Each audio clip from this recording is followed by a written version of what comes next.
Good morning. Sorry for double dipping, but in addition to appearing on a panel on Wednesday, I wanted to provide you an update from my office. Thank you, Sonia, and thank all of you for the opportunity. We talked about elections already, so I don't have much to add on that, except this: you all deserve more money. This year, yes. This year, working with the county clerks and members of the House of Representatives, we passed a bill unanimously to boost base funding for your counties for running these elections. The Senate, unfortunately, took that money out. Election funding is a tripod. We elect local, state, and federal officials, and each level of our government should pay its fair share. The state funding formula in our laws is 40 years old. As one example, for each registered voter in your county, you're supposed to get 25 cents. Well, 25 cents buys a lot less today than it did 4 years ago, let alone 40 years ago. State employees have received raises to keep up with inflation, and deservedly so. If we hope to have enough voting locations and enough poll workers when we vote again in 2026, then we should show your counties the same respect we show state workers and increase your base funding. I'm glad to have raised the profile of this office and have led on election reform, but I feel an obligation to do more. Taking a bipartisan approach beyond that issue, last year we got unanimous legislative approval to expand our office's address confidentiality program for survivors of domestic abuse. I'm glad that we've moved Kentucky to the top in elections, but unfortunately, Kentucky's at the top in domestic violence. This issue demands leadership too. My predecessor, to her credit, started a program to shield the addresses of survivors who have to move in order to be safe. Through the Safe at Home Act, we've now expanded that program to shield these addresses, not just on the voter rolls, but across government records. And we've eliminated the need to hire an attorney and petition a judge to join the program. Plus, we've made the program reciprocal with other states. Just last month, we went one step further and worked with the private sector to enable survivors to remove personally identifying information from the internet. Just like our work improving elections, our work protecting survivors has drawn national attention. And Kentucky was just chosen to host the National Association of Confidential Address Programs annual conference next year. If you would like us to hold a Safe at Home info session in your county to raise awareness, please just let us know. In addition to serving as Chief Election Official, I'm also the Commonwealth's Chief Business Official. Since I took office in 2020, there are now 100,000 more businesses registered and operating in Kentucky. To be clear, I'm not taking credit for this. When the pandemic forced layoffs and Kentuckians found themselves at home, instead of being victims, they started new businesses. I'll confess, in 2020, I thought that was a flash in the pan, and when the pandemic receded, these folks would all just get their old jobs back, but I was wrong. It turns out Kentuckians like being their own boss. Like you, I'm pleased to see these splashy announcements from the governor about global corporations investing in Kentucky, but most of the jobs are not created by them. 99.3% of Kentucky businesses are small businesses.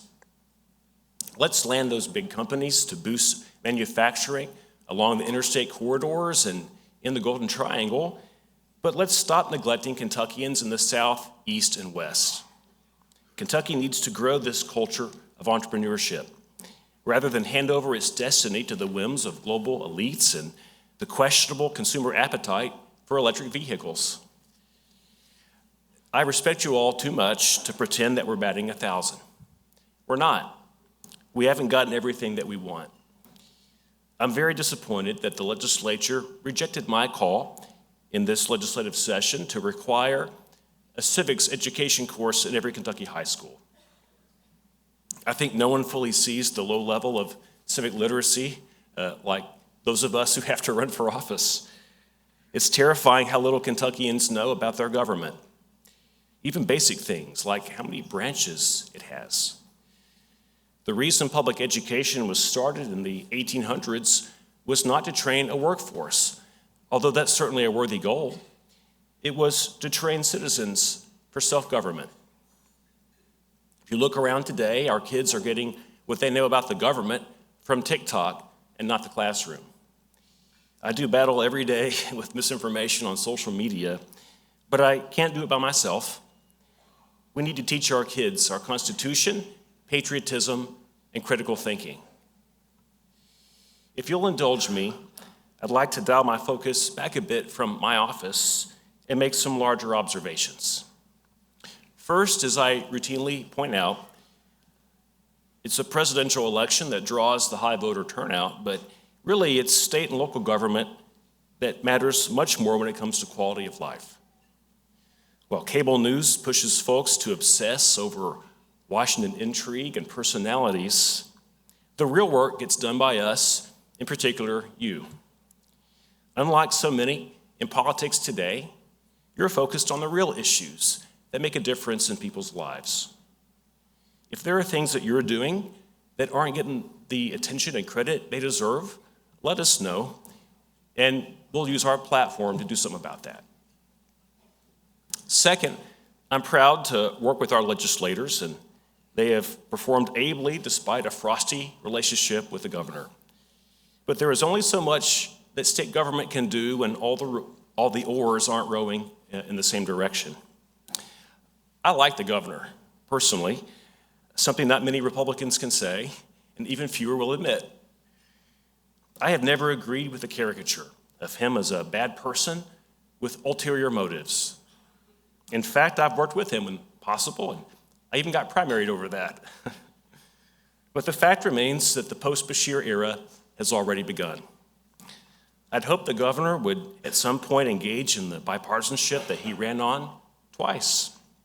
I'd prefer to see him do what you do, and I do every day, work across party lines to solve problems. With the Democratic presidential nomination now open in 2028, I expect that he'll position further leftward instead of toward the center.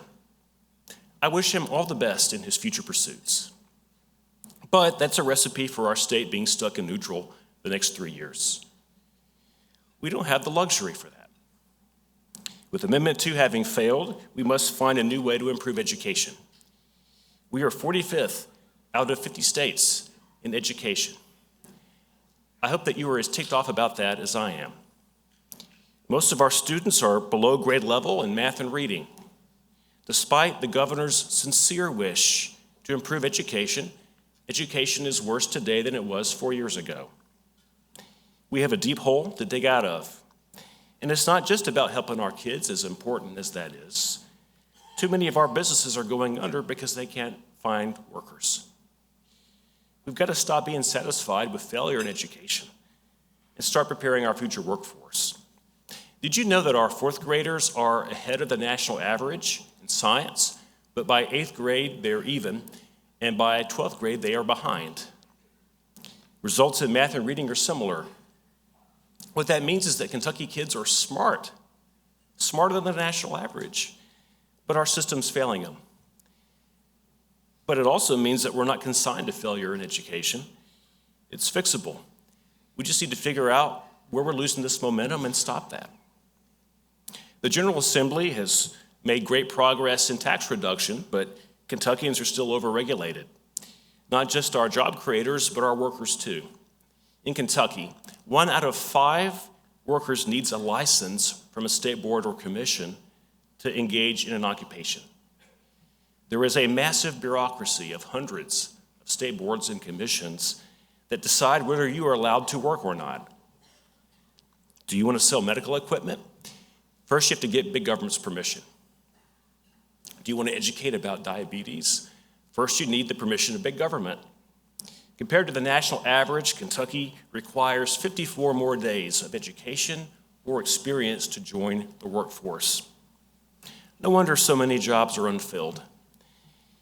And think about that newly single mom trying to take care of her family, or that ex-con trying to go straight. Let's get them off welfare and into the workforce. As I said, you all are the heavy lifters in our government, and our job in Frankfort is to be good partners to you. If we can do that in any way, please tell us. With no elections next year, thank goodness, I hope to spend a lot less time in the Capitol and a lot more time in your communities visiting with you. Thanks for having me back here today, and look forward to seeing you soon. Thanks so much. Thank you.